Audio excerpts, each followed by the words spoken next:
Hi, thank you so much for having me. Well, Jennifer, let's start at the beginning. Alone in the Backseat, and I'm looking at the cover of Alone in the Backseat, and folks might get a particular thought about what this book is about. Tell us what it's about. Well, the book is about, it's a memoir, so it's about my life, and it comprises a bunch of different aspects of my life. After I graduated college, I didn't want to get a job right away, like a real job. So I spent a few years living abroad. So the book talks about my travels. It talks about, so it's kind of like a travel book, but at the same time, it also talks about the failures that I've experienced since then as an adult and going through divorce, trying to pay my mortgage, which, as you mentioned, led to me having over 70 roommates in my one bedroom apartment. And the cover of the book and the title, a lot of people, when I did this cover, they said, well, you should have a picture of yourself in the back seat. And I was like, well, that's just a little bit too obvious. So the cover is really a metaphor for me really being alone in the back seat and having this like naked, well, not quite naked, but almost naked selfie of myself that the whole world can see while I'm still really alone in the back seat without just one special person to share that kind of thing with. Let's talk about an experience you had with a therapist. Your marriage was not going the way that you wanted. You were not happy in your life. Right. At one point. And you were in therapy, and your therapist said that part of your problem, part of your challenge, was the fact that your childhood was too idyllic. Yep. So that's kind of a head twister. Explain that, if you will. Yeah. So as I read in the book, when she said that to me, I thought she was crazy because I thought, well, if you have a perfect childhood, doesn't that set you up for a great adulthood?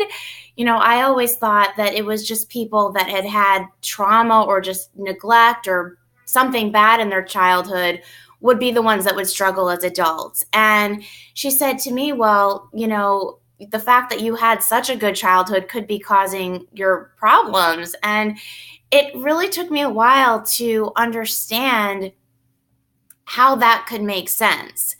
And, I really was serious about going through the process. So I took it to heart and I really thought about it and I analyzed it and I processed it. And I thought, okay, maybe it's just because my expectations are too high and they're not realistic based on the time that I grew up and the family that I grew up in. So it was a really eye-opening lesson that I learned. Well, as you began to go through the process of understanding what the therapist was suggesting, tell us, give us like a tiny thumbnail sketch of what your growing up was like. Well, I'm from Maine. And I grew up as an only child, which is another one of the reasons that my book is called Alone in the Back Seat, because I was always alone in the back seat of my parents' car. And we lived in a little white Cape Cod house. I had my own room. Well, obviously I had my own room. But it was just like a very nice and warm environment. We had a big backyard. There were woods. It was, a time in America that it was safe and you could go play in the woods by yourself and be in touch with nature. And there was like lilac trees growing outside my window. And my mom was a stay-at-home mom, until I was in 6th grade. So, I had a playroom in the basement. It was, I was very lucky. It was just an ideal situation that every child should be able to have. I went to a really good public school. I had really nice friends. There weren't mean girls. There weren't bullies. It was just, I don't really have anything that I could complain about. Maybe I had too much homework. Sounds like a wonderful childhood. It really was. And, we were also very fortunate because we also had a summer house. We weren't like rich or we were just comfortable, but, I got to grow up at the beach and I walk around Portland by myself when I was little. My mom would drop me off and I would just go shopping on my own. And, it was just a safe and happy time. So, given your description of your childhood, can you tell us what kinds of challenges brought you into therapy?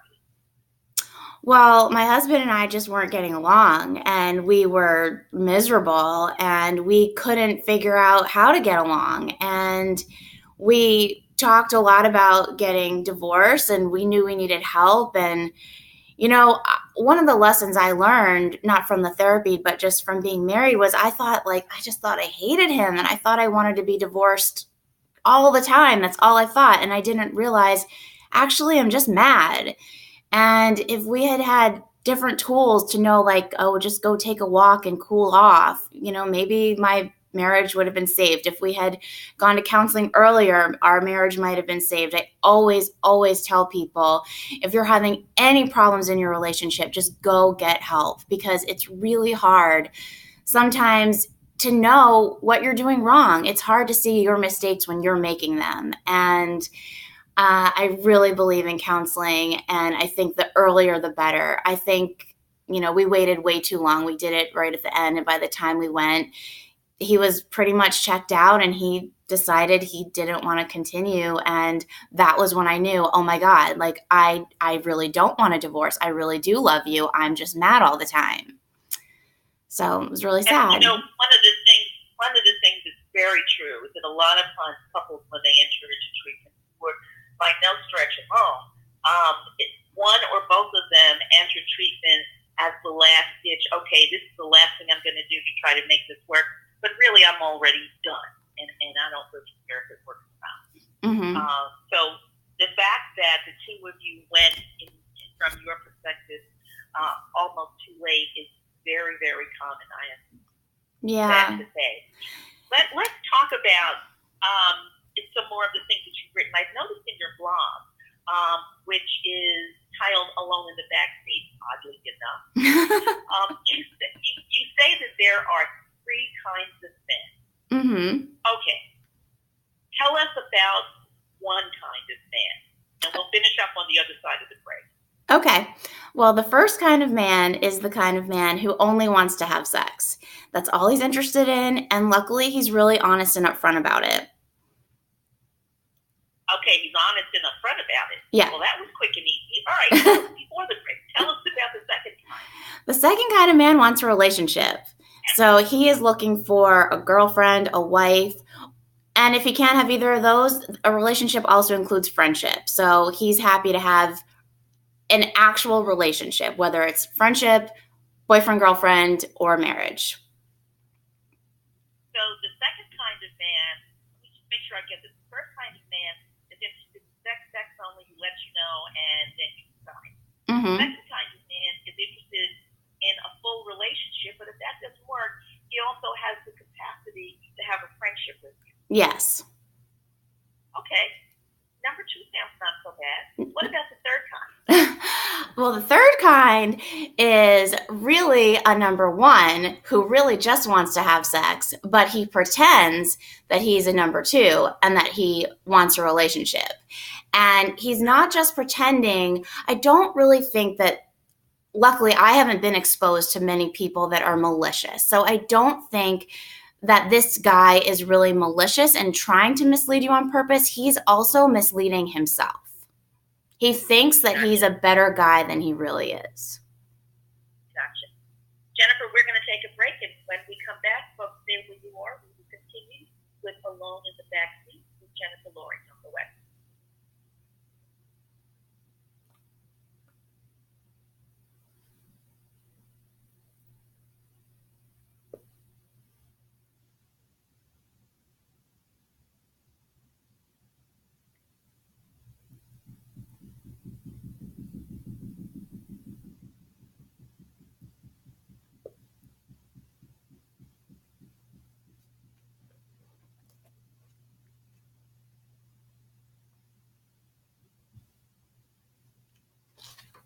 Jennifer, before we go too much further in your memoir, I got to go back to something that I actually opened our conversation with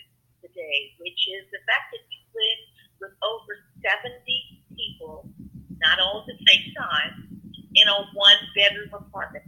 How does one navigate that and be alive and be sane? You got to help us out. That's a great question. I love how you posed it.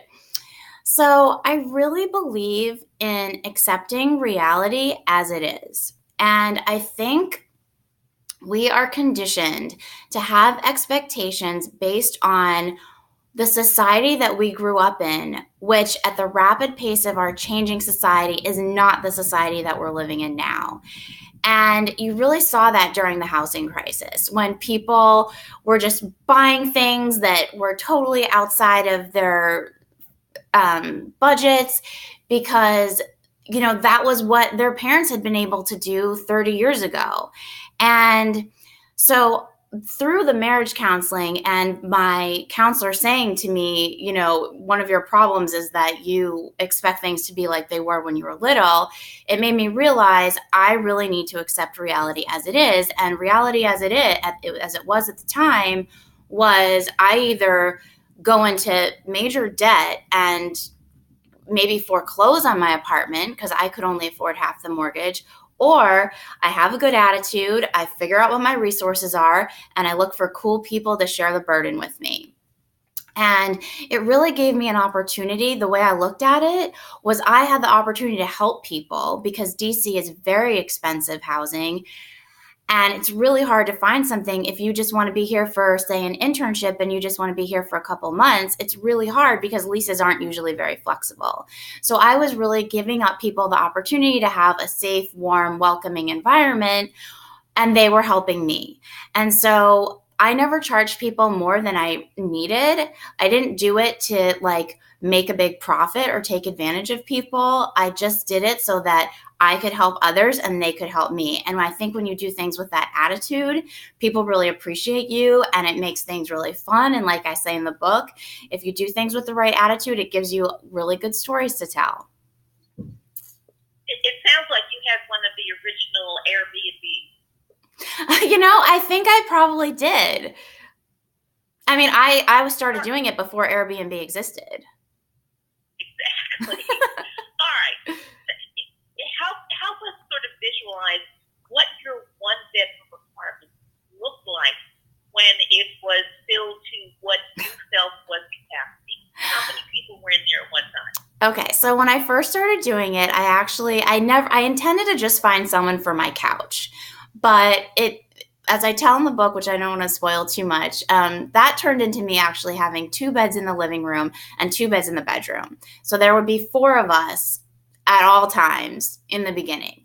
And sometimes if there was an overlap where one person was going to move out and another person was going to move in, but there was a little overlap, I would have someone on the couch or I would actually have another air mattress.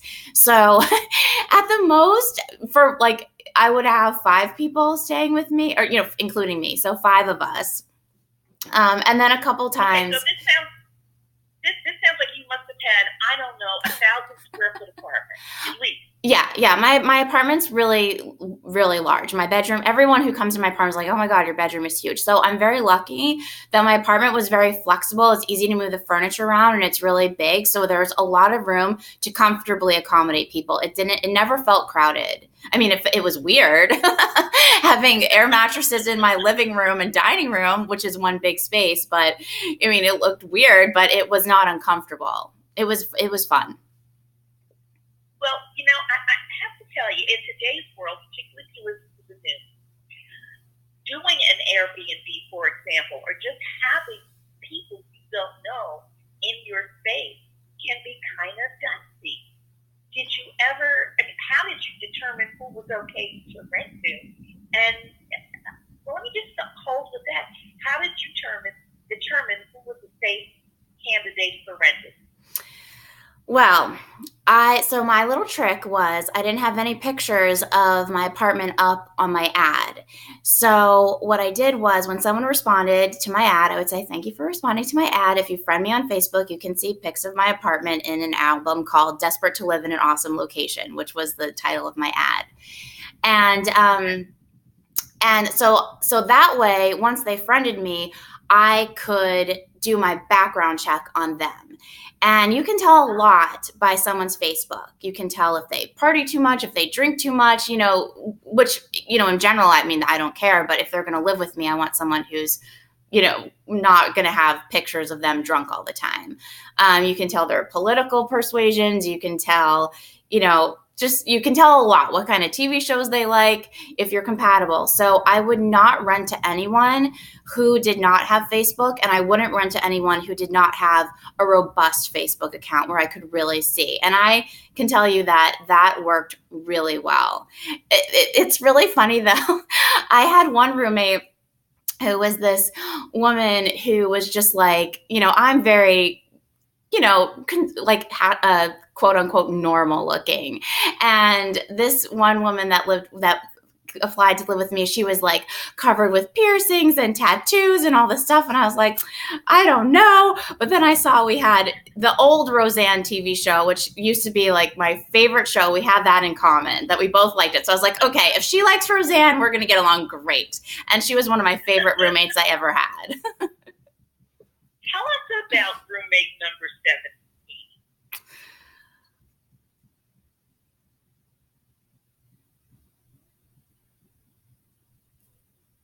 Jennifer, did I lose you? No, I'm here. I'm just not answering. Moving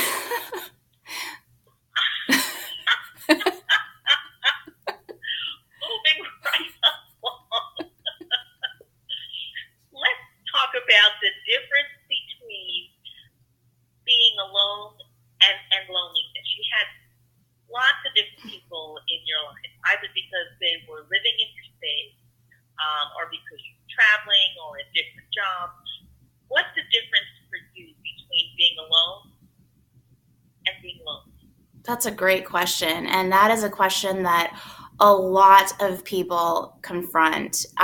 Through my blog and people contacting me, I know that there are so many people out there that are just aching with loneliness. And I think the difference between being alone and being lonely is when you're alone, you're fine. You can entertain yourself. You don't have to have people around you all the time.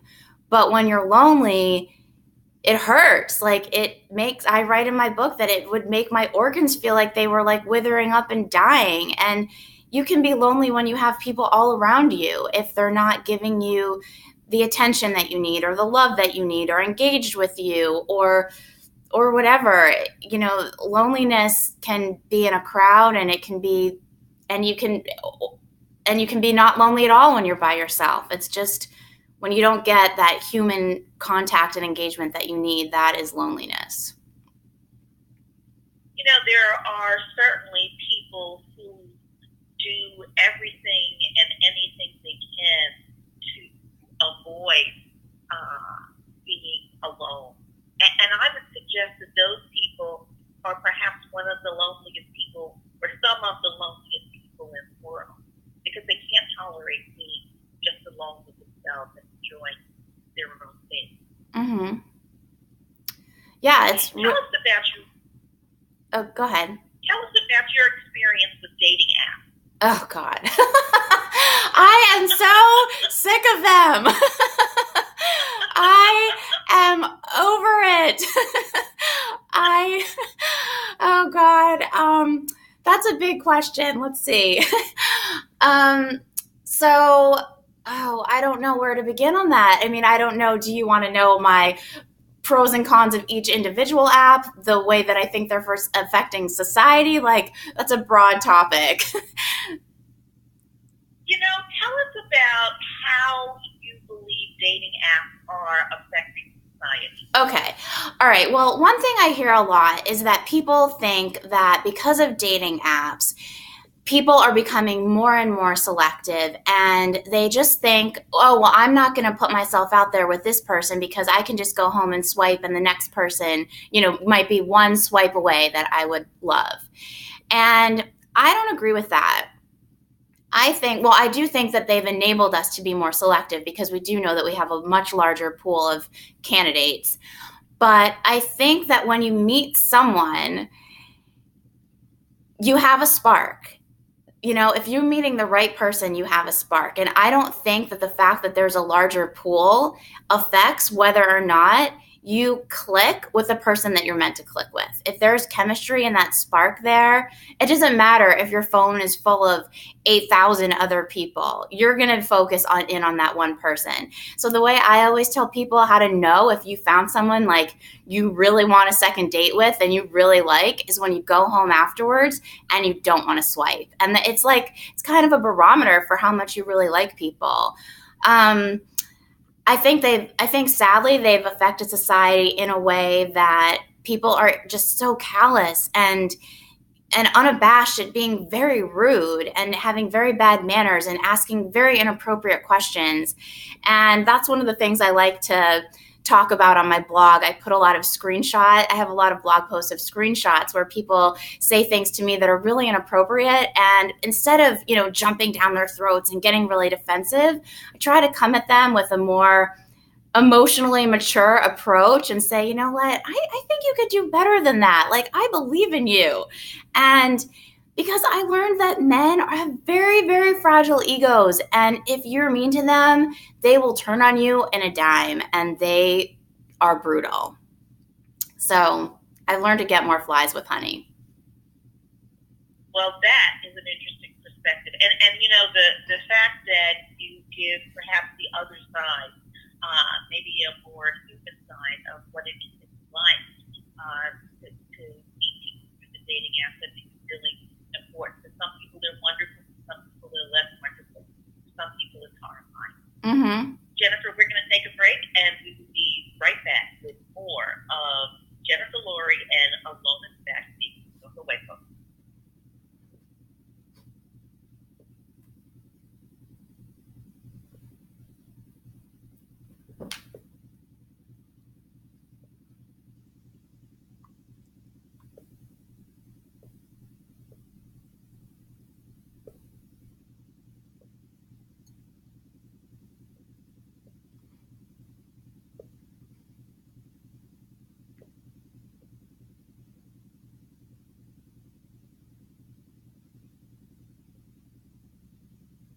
Jennifer, one of the things that you have done in your book is to share with us some of the lists that you have created in your life. And you created a list of things you love and things you hate. And I think that would be something wonderful for everybody who's listening to really take time out today and do.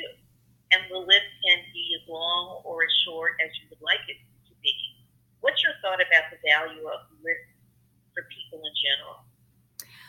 I mean, I'm definitely a list maker. I have a lot of lists. I started them when I was probably in maybe sixth grade, and I used to read these books by Lois Lowry about. I never knew if her name was pronounced Anastasia or Anastasia, but there was this whole series of books, and this girl had a green notebook, and my notebook was blue, but I copied her, and I just started making all sorts of lists, and it's funny, it kind of made me think in a way. I have a list of my favorite TV shows and favorite songs and favorite actors and, like you said, the things that I love and hate. And it got to the point where I think that actually kind of uh, maybe mess with my mind a little bit, because it got to the point where I felt like I always had to choose a favorite. And I remember, this is totally off topic, but I remember I spent years trying to figure out if I liked Haagen-Dazs or Ben & Jerry's better. And it really stressed me out for a really long time until I finally realized which one was my favorite. So yeah, I think lists can... That sounds like very important research, actually. I am a big ice cream lover. You're kidding. I never would have thought that. Of the things that you love, and I just share this with the listeners because it really speaks to the expansiveness with which you approach at least some of your lists. You love creativity, watermelons, and classical architecture. I mean, what a wonderful, sort of joyful way to be open. And that's not all that you love, but that's just an example. And then when you talk about the things that you hate, you include war, self-centeredness, people who don't care. Again, it's an expansive list, and it's a thoughtful list of what's important to you. Bravo. Thank Thank you. Yeah, well, that's my middle school and high school version of myself. And I have to say that my adult version feels the exact same way. The memoir that you have created uh, really speaks to a woman, as you said, who's gone through anything and survived many things. And I wonder what you would like for the listeners of today's conversation to take away from some of your experience.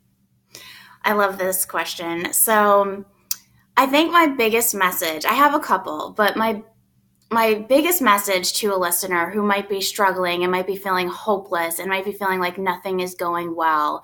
And the whole message of my book, I was really depressed before I wrote my book. Things hadn't worked out in a relationship that I really wanted it to. You know, I was divorced. I was living with all these roommates. And even though I felt like I was always trying to make the best out of a bad situation, and that gets exhausting. And so I kind of lost my hopefulness. But then this thing happened, which caused me to write the book, which I don't want to give any spoilers for that. But that reminded me to be hopeful and that you should. And as I say in the book, I used to be a really big fan of the TV show Survivor. And in that show, the host, Jeff Probst, always says, you should never give up. You never, ever know what can happen because the game can change and someone on the bottom can become on the top of the game and they can win. And so that that always stuck in my head, but I had forgotten it. And I love that message to just like, you never know what can happen. Life is an adventure. You might be on the downslope or maybe the upslope of the roller coaster 1 minute, but then you're going down and having a great time the next. So as long as you just keep putting yourself out there, keep thinking positive, you can even repeat to yourself, think positive, think positive, think positive. Because that was how I started off my 2017 after a really bad 2016. I started my year off telling myself, think positive, think positive, think positive. And I ended up writing a book and starting a blog. So you never know what can happen. So just don't give up. And then the other message I want to leave people with is just be kind. Like, just be nice. Assume the best of others. Nobody really knows what they're doing, and most people are just trying their hardest. So if someone comes across as crass or rude, it's just because they don't know any better and they just need a little patience. And you could really be surprised at how you can turn around like someone's day or conversation or attitude. Jennifer, how do people get information about your blog, about your book, about all the things you're doing? People can follow my blog, or they can go to my blog, which is www.aloneinthebackseat.com.